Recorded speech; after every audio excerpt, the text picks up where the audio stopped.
everybody, and welcome to After Credits, where the screen goes dark and the movie talk starts. I'm your caterer, Joshua Bauer, here with our intern, Steve, Levi Johnson, and our janitor, Matthew Flayton. Gentlemen, welcome to the show. It's great to have you all Hello. here. Yeah, this is fun. Yeah, I'm excited. First episode. It's a pretty big deal, but let's just hop right into it, okay? Mm-hmm. So our first topic of the day is one that's being heavily debated right now in our film community, which is when it comes to modern action and superhero films, a lot of moviegoers have been talking about a return to practical effects and this diminishing of CGI. We're kind of done with CGI, it seems. What are your thoughts on this school of opinions? Matthew, you want to start for us? I like it. Okay, so Because CGI seems like it gets out of date a lot quicker than practical. So we realize that it's faker quicker. Mm-hmm. Okay. Levi?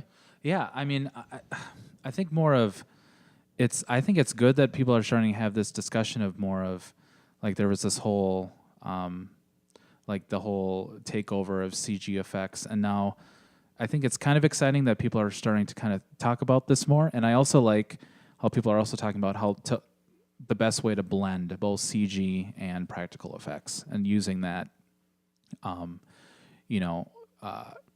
Doing a good job at that to kind of help tell the story.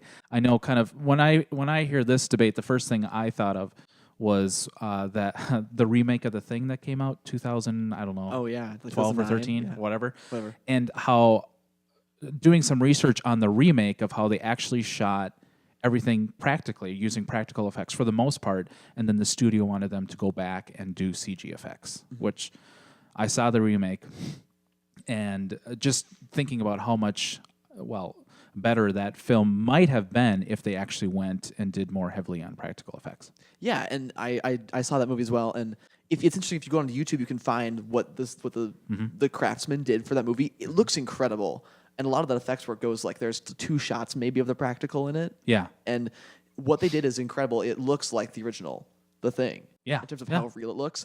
And one thing that I notice a lot of is people like to go on either side. I like to go like all CGI, or I want to go all practical. And people like to look at practical effects through a completely rose-colored lens sometimes, where, remember practical effects. I think we all forget sometimes how bad practical effects can look, but at the same time we forget how good they can look too. Right. Which is really important when we're deciding whether or not to do practical effects or CGI.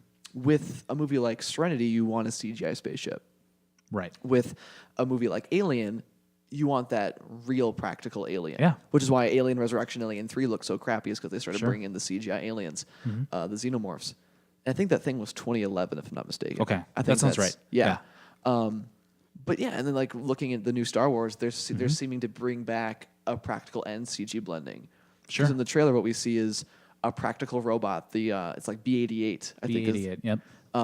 He's practical. If you looked at Star Wars Celebration, guys, that's actually a real robot that they rolled out on stage. And what that means for us is that we're going to get to see a blend of realism and really stunning computer-generated effects, because they're putting so much money into Star Wars right now that it's going to be good CGI. Right. And it's not going to be like, Alien Resurrection CGI. I would say I think some CGI does age pretty well. Jurassic Park has aged really well. I just watched that again. Lost World has aged pretty well. Looking at Star Wars, the CG in some aspects of the special editions, it actually does hold up okay. Other parts, like when they're on Tatooine, it's terrible. Otherwise, there's not much. But that's what people like from Star Wars, is when it looks outdated. I don't know. I just like yelling at the screen when I'm watching the special editions. Yeah, that might be just me. How dare you? That's another topic. Okay, let's see. Our next topic. So we got some new trailers this week, and we're going to go to our next section called Trailer Park, where we look at all of our beautiful trailers. We got one for Everest, we got one for Suffragette, and we got one for a movie called Bridge of Spies, the new Steven Spielberg movie. So let's talk about Everest first. This is following this climbing expedition on Mount Everest, and these men are left stranded on top of this mountain by a snowstorm. We're following Josh Brolin, we're following Robin Wright, John Hawkins, who is an incredibly underrated actor, I find. If you saw him in The Sessions, he's incredibly gifted in that in that field. Sam Worthington's in it, Jake Gyllenhaal. So Levi, what are your thoughts on the Everest trailer? Yeah, you know what? I first time was watching it today, and the first thing I kind of took out of it is kind of leading or from our practical to visual effects is how what was kind of exciting about that, or again, first thing I noticed is how it seemed a little bit more gritty and real. It looks like they were out, not all shooting on location, but a lot of it does look like it was on location. Probably not Mount Everest, but just kind of seeing how the difference between that movie and that movie that came out in the, was it 2000s, Vertical Limit? Yes, that was 2000. So when I first saw that it was being called Everest, sadly, my mind went first to Vertical Limit, just because that was a big movie when I was like in college, middle school, or high school, I should say. And so looking back at that one and of how fakey in Hollywood that one is, and this does look like a really kind of intense, character-driven story. Mm-hmm. Matthew? I didn't see it. Well, you missed your homework then. But I did see the Steven Spielberg one. Okay, well, we'll go to that in a second. I want to talk about Everest quick because Sure. It looks like Gyllenhaal's really playing against type here. He's usually the very stony, quiet member of the cast, like in Zodiac. You see that in Source Code. He's the more reserved, and he changed that with Nightcrawler last year, which was very, very good. And looking at him in here, he seems so different. It looks like he's going to have a more minimal role because they do credit him last. But I think what he's going to bring to it is something very different because he's already going for Oscar Gold this year with Southpaw. Yep. The new Antoine Fuqua movie, which he looks really good in. I think his presence in this shows he's got trust in the director, he's got trust in the script. At the same time, he's content to play a back seat to Brolin and to Hawks, who are, I think they're going to really dominate this movie. And I hope this brings Hawks into the mainstream. Because he's appeared on Lost, he's appeared in a couple different movies in smaller roles, but he really deserves like that high standard, even like a Brolin level actor. And from what I saw, again, it looked pretty like, the quality of filming and stuff. It doesn't look like a quick thrown together. Probably not a cash grab. No. So that's exciting. The gray, it reminded me of the gray tone. Yeah, it kind of did. Yeah. The whole feeling of it and almost maybe even more of the coloring of the actual film.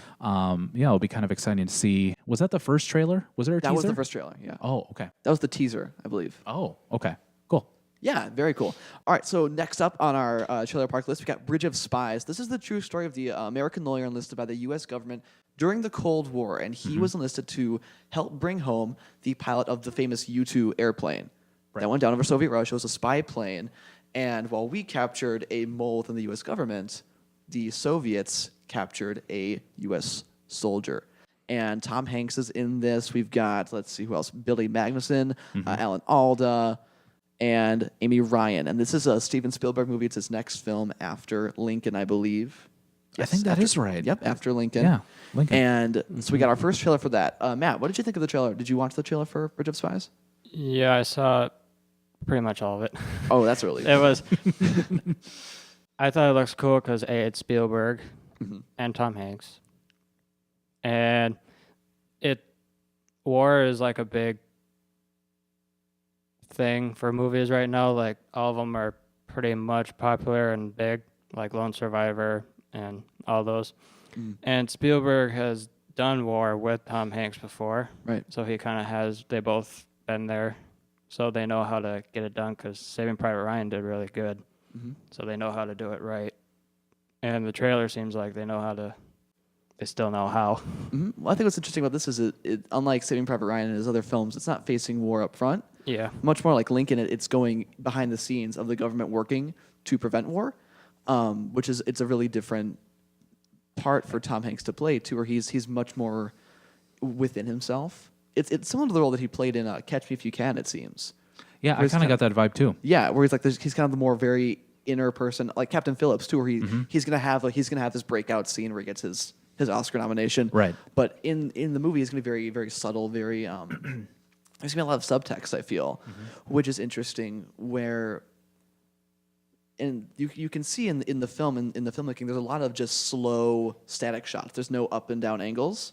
Sure. It's a lot of just straightforward, medium shots. Okay. And it looks like they're trying to establish a certain tone with that. Yeah. And in a way to portray the times, maybe like going to McCarthyism and how they would view the world, or how America tended to look at its public figures at that time, which is a really interesting way to take it. Levi, what do you think? Yeah, talking about how we said kind of wars kind of, war films right now are more kind of a hot topic, but how we had, it's interesting, I forgot that this is his first film since Lincoln, and kind of more how he's done a little bit more character driven. Of course, there's action in there, right? But it's more of just the story of the characters.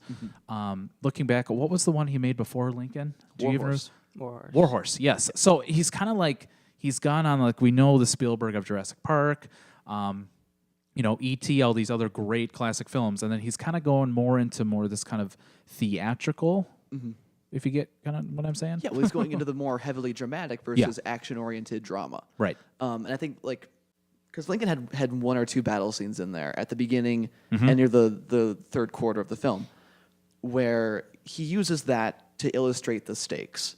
Right. And where I think Saving Private Ryan started that, where the beginning of the movie was war, the end of the movie was war, and the middle was the characters. Now the people were affected, it's brilliantly done. And I think now that he's reaching old age, after Kingdom of the Crystal Skull, I think he really took a step back. And he did do Tintin, which I think is an incredible movie. Yeah. And super I saw that one underrated. too. Yeah. But that's a conversation for another day. He's going more into this dramatic road of this could be a play, as well as I thought of that when you brought up how the trailer, what we've seen in the trailer of how that shot even. Like even when he's out there and he's standing with his arms up in the Soviet barracks, it's just a static shot. Sure. And maybe he's going to use that to illustrate like how the Soviets' point of view and America's point of view are actually strangely similar, versus how we think that we're so different from that time. There was that huge anti-Soviet movement in the U.S., and that could really push these two sides to collide. And we can look at it now in hindsight and say, wow, look at how similar the ideologies seem to be. The anti-American versus anti-Soviet. Right. We're so alike, yet completely different. So that's our Bridge of Spies trailer. And our next trailer is our Suffragette trailer. This looks incredible. This is probably my favorite trailer out of all of them, which it focuses on Carey Mulligan, who is a British woman working within the early feminist movement, and they move underground to pursue a dangerous game of cat and mouse with the increasingly brutal state. Meryl Streep features in it, Helena Bonham Carter, Ben Whishaw, Brendan Gleeson. I couldn't even recognize Brendan Gleeson at first. I heard his voice. I was like, oh, hey, it's Mad Eye Moody. It's Edge of Tomorrow. And it's directed by Sarah Gaxon, I believe. Yep, Sarah Gavron. And she's done a couple of smaller films, but she hasn't really done anything mainstream yet.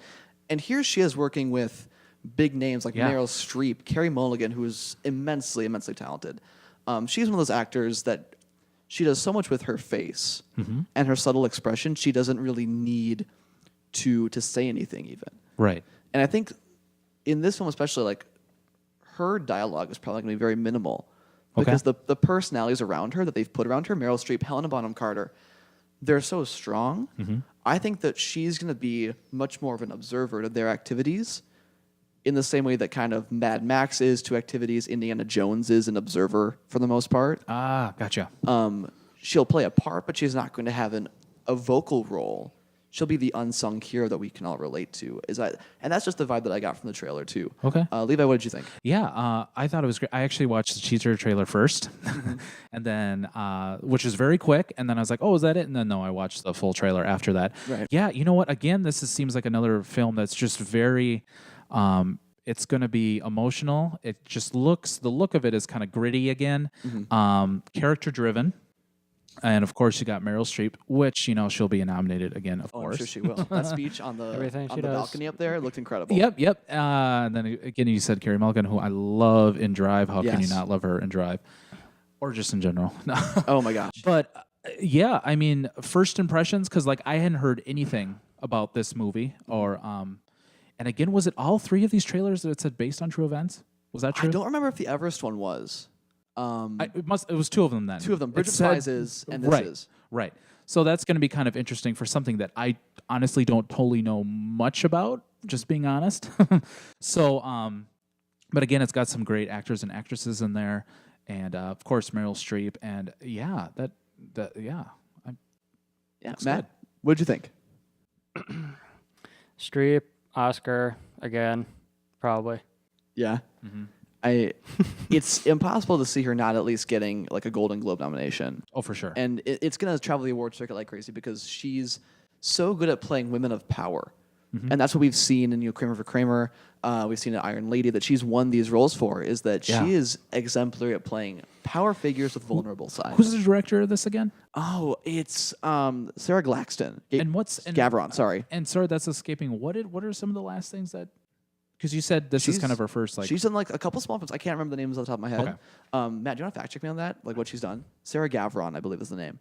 And she's done a couple smaller things, but nothing with any major actors that I've recognized. Sure. But the fact that these people want to work with her, and that shows that she's got a talent for A, picking great scripts, and B, picking great ways to express herself in film.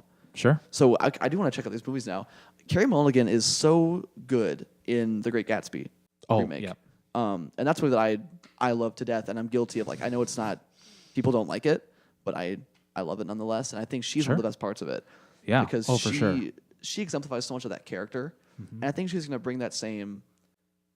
You feel like a hunger within her. Yeah, and it's interesting how you said how she might not even have to have a lot of actual lines, and still her character comes across so strongly. Again, like in Drive, one of my favorite movies ever, I can probably say that. Yeah, me too.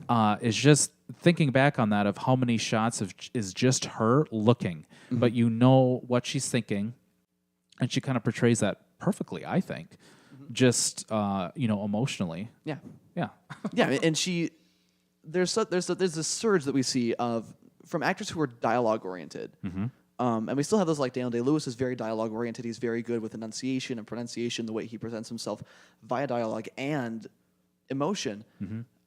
We have some actors like Ryan Gosling again in Drive. There's so little to be said. Right. So much just communicated via facial expressions. I just showed Drive to a friend of mine, and she remarked upon how there's no dialogue, yet she could tell exactly what someone was feeling the entire time. Yeah. And there are a lot of movies that are coming out like that. The recent Birdman did that a lot. Yeah. Amidst a lot of dialogue, there were moments that were just so much was going on, yet it focused on the character's expression. That was so good. And just to throw out a random topic of the night here, so we're talking about Spielberg and how he's had his down times and he's had his up spikes. I'm gonna ask you guys on the spot. Downs. What's the worst Steven Spielberg movie? Just to throw that out there because I feel like Directed? Yeah, directed. Just directed. We're not gonna talk Transformers 2. No. Yeah. I can get it up for you if you want. Because I can name one. Okay. You go ahead first. Because I think I can hear an argument for AI, even though I really like AI. Yeah. I think it's a brilliant movie on its own terms. Which was supposed to be directed by Stanley Kubrick. It was supposed to be Kubrick, and what's funny is if you guys do the research that people criticize the ending of the movie. Spoiler alert! If we're gonna go a little bit into the ending, Spoilers. Whatever. It was made in like 2001, guys. If you haven't seen it yet, you're probably not. Gonna you probably won't. That's the tagline. Go ahead. But the ending with the future robots that turn into aliens, it's really odd. Yeah. That was actually the Kubrick ending that he wanted. That was the one that he wrote, which people assumed was a Spielberg ending, and the Spielberg ending was him waiting at the bottom of the ocean in front of the Blue Fairy forever. That was the ending that Spielberg wanted, and the ending with the mom coming back to life and then them going to sleep together was Kubrick the entire time. And I know a lot. I mean, again with that movie, with that ending, I know a lot of people are was that kind of just upset. But then, learning about that, I watched actually a documentary on that. Movie or something online. Yeah, just recently. So That's perfect. so funny. Yeah. No, and it's not AI. I think I really like elements of Kingdom of the Crystal Skull. Yeah. I think it's probably like in terms of tone and in terms of inconsistency. Okay. And the stupid ending. I don't think the ending to Kingdom of the Crystal Skull is stupid. I think the ending is good for what he wanted to do. I want to have ghosts come attack. No, I think to deconstruct Kingdom of the Crystal Skull. Here we go. Now we're getting into this. If we're talking that, like, the chase scenes are really well done. because a lot of that is practical still, like with the motorcycle scene. The motorcycle scene is actually really fun. It's really, really good. Yeah. I'd argue even the scene on the trucks where they're sword fighting on top of the trucks, there is CG, but it's not so obvious at first as to make it stupid. Because you can tell some of it is real, like the scene with the truck on the cliff. I see what you're saying. Sure. Like, that's a good blend, I feel. And we're, again, talking about special effects, CGI, visual, practical. That was a good blend until he starts swinging on vines. We've heard the jokes about Shia LaBeouf on the vines. Then things go crazy. Shia LaBeouf in that movie in general. I actually think I think Shia LaBeouf is really good in the movie. He's actually, yeah, you know what? And the other scene that I do love is when they're in the diner. I was just going to say that. Get that greaser, and they all start fighting. Yeah. That's a great scene. Great. Yeah. That's great dialogue from him and from Ford. Yeah. Really well written scene. It establishes their dynamic. It establishes character relationships, but it doesn't feel exposition-y. Like, it's a really good way of giving exposition. Yeah, there seems like there are parts in that film where their chemistry is really good, where they're going back and forth, and it's not perfect, but it works. And then there's other times where it's like, ooh. It's so dead. It's so...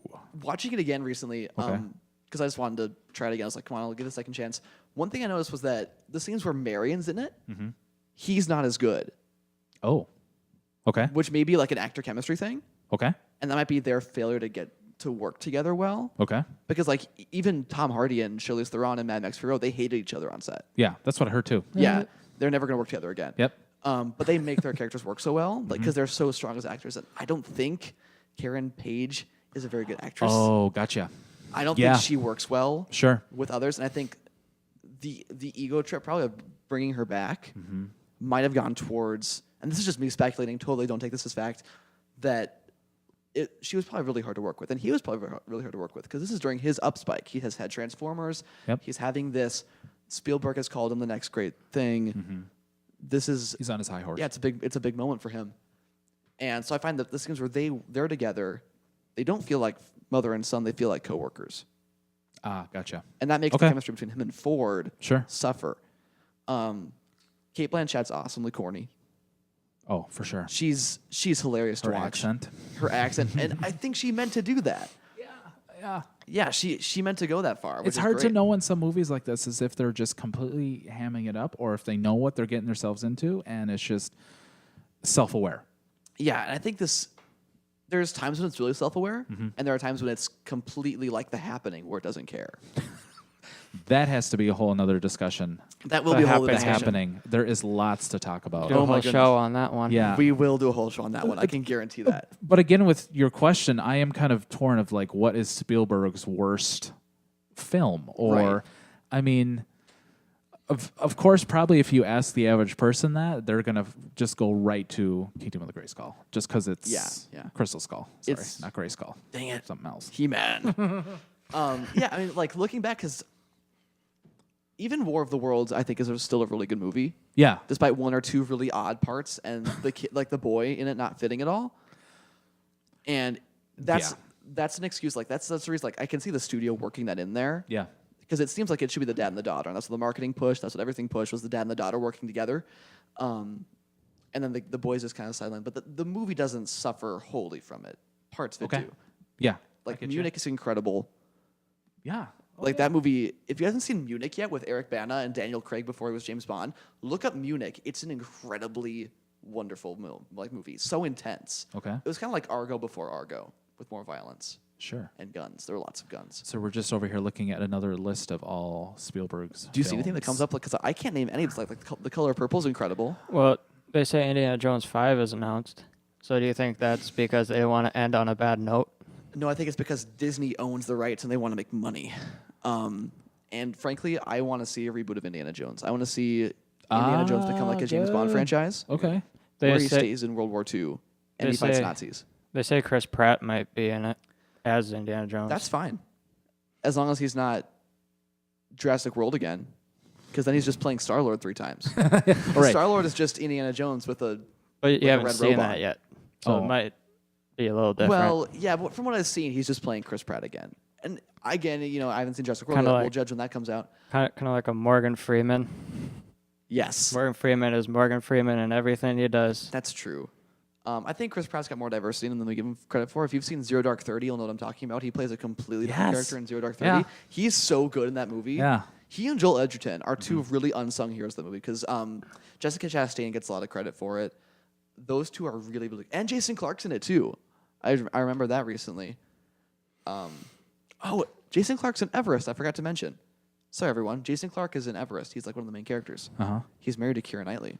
Wow. I'm jealous of him. So maybe like instead of saying like the worst, I mean it's like the least good. The most weak. Yeah, I'll say the weakest. The weakest. The weakest. Did you say Hook? No, I adore Hook. Hook is good. Every minute of Hook. Actually, nothing is bad. It's just his. How about the Lost World gymnastics scene? I actually hate the Lost. I know. I can't say the Lost World. Yeah, because I love parts. I like the truck scene where she's on the glass. Yeah, that's so well done. I love the scene where the Velociraptors are like closing in on them in the cornfield. I like the scene where they're, aside from the gymnastics scene, I really like the scene where they're in that foundation. Do you love Vince Vaughn? Removing the fact that it's Vince Vaughn. Okay, so here's the thing though, because like it's the least Vince Vaughn. Does that make sense? Yeah, no. And if we looked at it in 1992 when it came out, Vince Vaughn wasn't Vince Vaughn. He might have been in like Swingers. Okay. And he's good in Swingers. Okay. He's really good in Swingers. But looking at it as a performance as an actor, he's fine. Okay. His character makes dumb decisions through the movie. That's not his fault as an actor. Yeah, it's not like one of the things you're like, oh man, that Vince Vaughn just completely ruined the movie. No, not at all. No, he's not to blame for that movie. Would you say that he's becoming an Adam Sandler?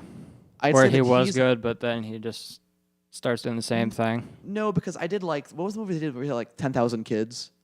Delivery Man. Oh, Delivery Man. He was actually okay in Delivery Man. And here's the difference between Vince Vaughn and Adam Sandler. Is Adam Sandler's directly responsible for his movies because he produces them. And he willingly churns out crap, and he knows that people pay to see it. We have a whole Adam Sandler diatribe to go on. Right. But Vince Vaughn is an actor, first and foremost, and I think he knows that. Yeah. Even when he's in a crappy movie like The Internship, you can see that he was actually trying. Okay. I don't think actors like Adam Sandler are trying anymore. Sure. And Jurassic Park 3 was produced. That was produced by Spielberg, okay. Yes. So that's... Joe Johnston who did that, who did Captain America, the First Avenger. And The Rocketeer. Oh, yes. So, and that's an excuse of the content not matching the director. I think Jurassic Park 3 could have worked with a different director and a script that maybe wasn't so willing to go into the over-the-top because Joe Johnston thrives in period movies. Sure. That's what we've seen thus far from him. And I think he's got one upcoming. I can't remember what it is. But thus far we've seen like Captain America 3, or not Captain America 3, Captain America 1, as a movie, as an aesthetic tone movie, is perfectly toned. And the pacing is really good in it, too. Right. So what the director did, with what Joe Johnston did with that movie, I don't think Jurassic Park 3 was wholly his fault. Okay. But yeah, Jurassic Park 2, even it's not his best. I don't think it's his least good, because there are so many, like Jeff Goldblum's amazing, Julianne Moore's hilariously cheesy. Pete Postlethwaite is awesome. And I think the last shot of that movie with the pterodon, the CGI holds up incredibly well in that scene. It looks real. That's one of the great Spielberg endings, I think. Because he tends to botch up his endings. Sure. Like E.T. is one of the worst endings in terms of like the Rainbow Starship. Ah, yes, the Rainbow Starship. I hate the ending to Saving Private Ryan. Ah. I know, there's the silence. It's like, oh. With like he's in the cemetery, and it's like, am I a good man? Yes. It's like the American flag. It had to end on that. Okay. And that's another consequence of when the movie was released. Too, I think that was a 2002 movie, 2001, where we were in a very gung ho America. Okay. Way of thought. Yeah, I don't remember when that one came out. I think that was 2000. I might be wrong. Fact check me there, maybe. Okay. But I think it was 2001. Sure. Because it lost to American Beauty for Best Picture. I know that. Oh, really? Yup. Let's see. Fact check. American Beauty might be a better movie, though. I'm not totally sure yet. Private Ryan, I don't. But yeah, like American Beauty, Saving Private Ryan, like it ends on such a corny note. It makes the sacrifice and the grimness that we've seen. It feels like it doesn't matter. Okay. And it ignores the point of war where 1998. Really? Yeah. Actually, I was totally off. But did it lose to American Beauty? 1998. Did it lose to American Beauty? I think it's Best Picture. No, it didn't. It did not win Best Picture. So while we're looking at that, I forgot, who's directing the new Jurassic Park?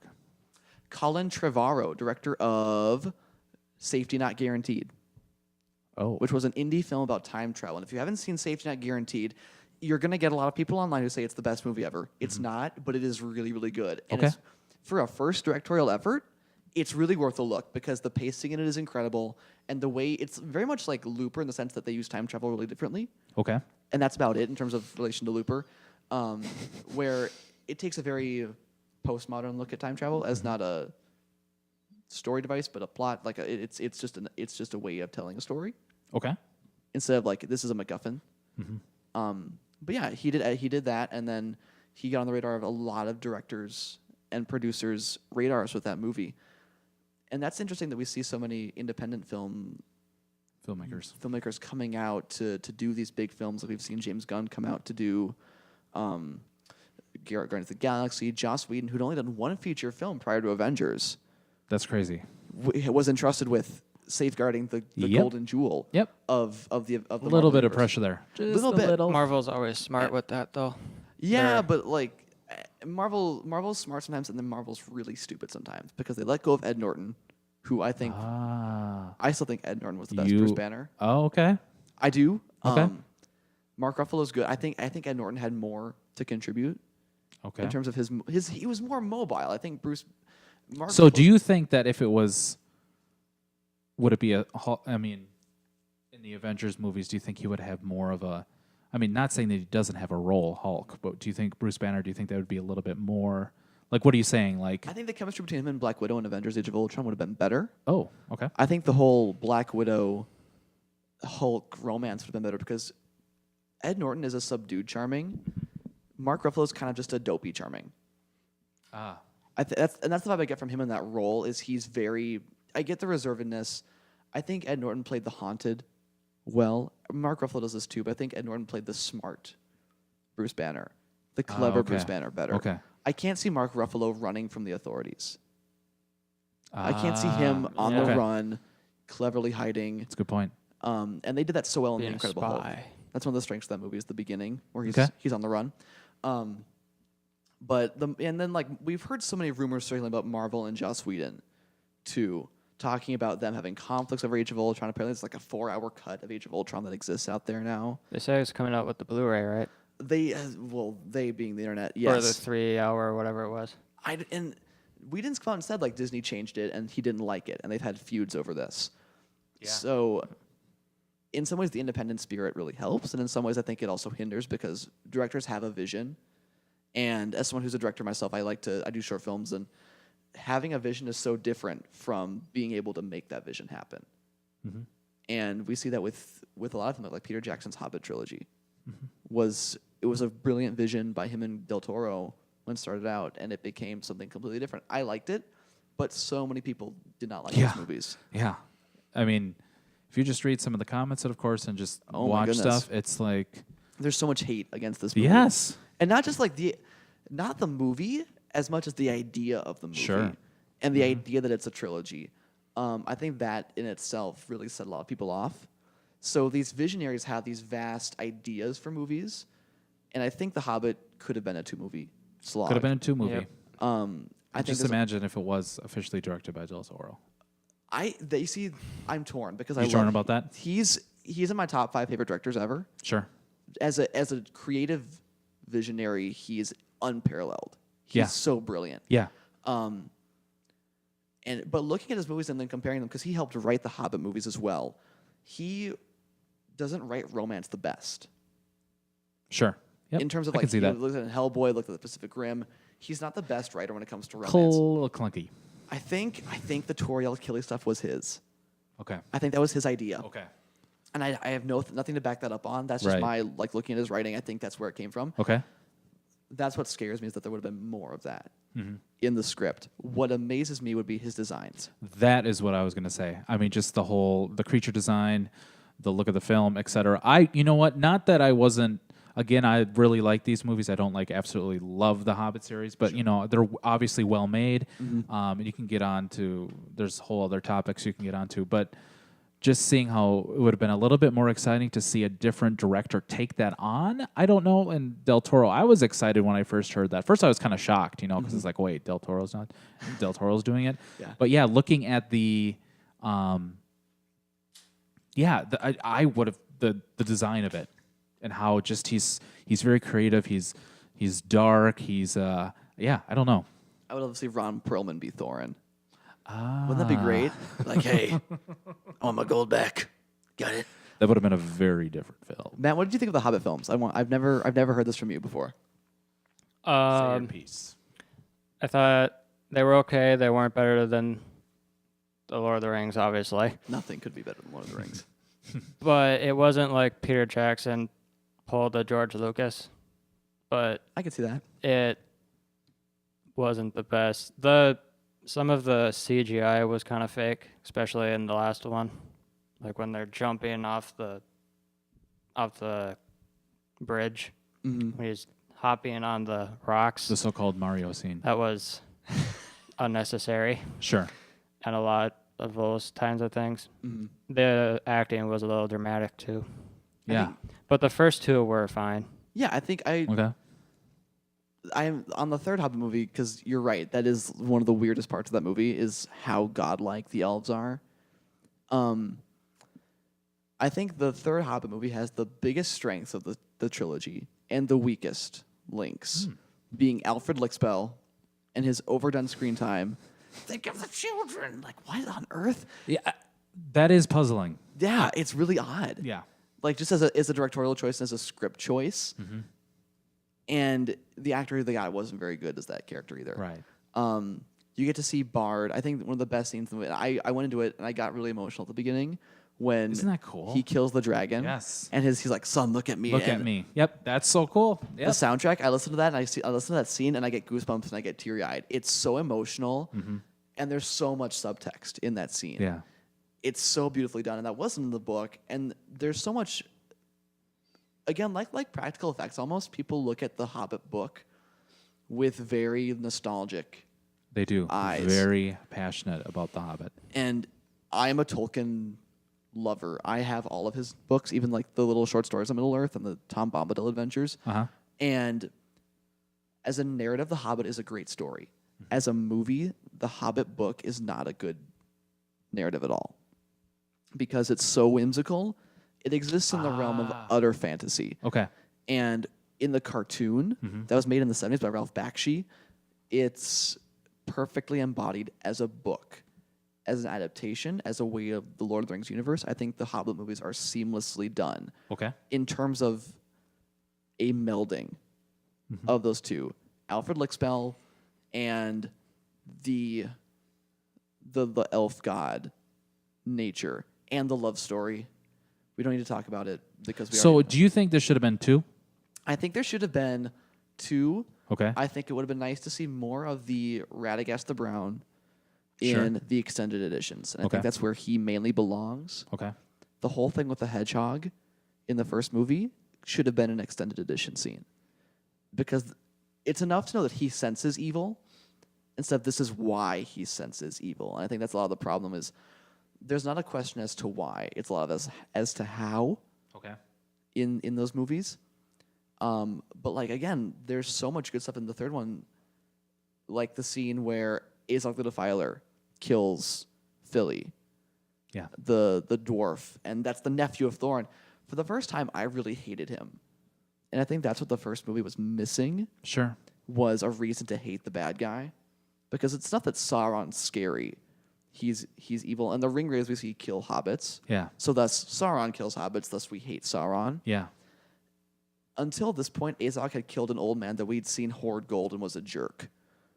Yeah. If you think about it, because the Thror, King Under the Mountain, was a big jerk, poisoned by a dragon. And is sickness. this besides Sauron? Is this the first full CG villain? Gollum Well, Gollum, true, right. I mean, and Gollum was motion capture, so that's a whole other argument. That's a whole different thing, yeah. Actually, Azog was motion capture as well. If you guys watch the show Arrow, Manu Bennett, who plays Deathstroke, Okay. he's the motion capture and voice Oh, for see, I didn't Azog even the know Defiler. that. Look at that. Yeah. Okay, cool. So, and I think like the animation on him was the best. There's a scene where he looks at Thorin and his like cheeks puff.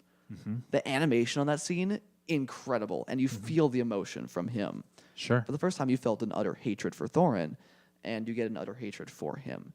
So the scene on the ice, which is the best part of the movie, is so intense. It's so involving. When I saw it, there was an older lady in front of us who, when the spike of Azog came up through the ice, she screamed and grabbed both people next to her and just screamed out like a string of expletives, and it was hilarious.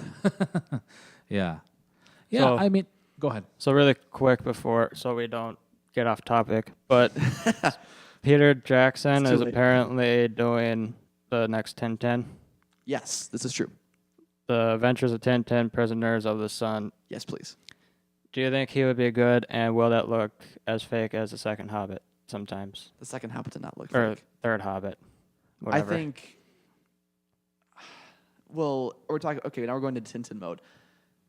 I grew up Quick, so reading we Tintin don't. comics, so seeing the first Tintin movie, there was an animated show on HBO. It was from Canada, and it ran for 3 seasons, I believe. Incredible shows. Cartoon is done in the style of Hergé, who wrote the Tintin books. The first movie encapsulates so much of what I love about Tintin, and that was a deal where Peter Jackson produced that movie. Spielberg directed it. Now Spielberg's going to produce this next Tintin film, and Jackson will direct it. Then the two of them will direct the third movie together. That's the plan. That's the deal that they made with Paramount, and Nickelodeon Movies, I believe, did that movie. And I think what Jackson excels at is action set pieces. And the Tintin narrative is never strong. But that's not the point of Tintin, because you understand his character and his motives. He's very much Indiana Jones. And if you guys go to Europe at all, the Tintin hair swoop is like the Indiana Jones fedora. It's so iconic. And so much of Tintin was put into Indiana Jones. I think returning these... okay. Yep, because Tintin was around actually in the 30s. He was created, and Hitler had him outlawed because Tintin's awesome. Right. But these two directors have put so much into this, and I can't see how it would fail.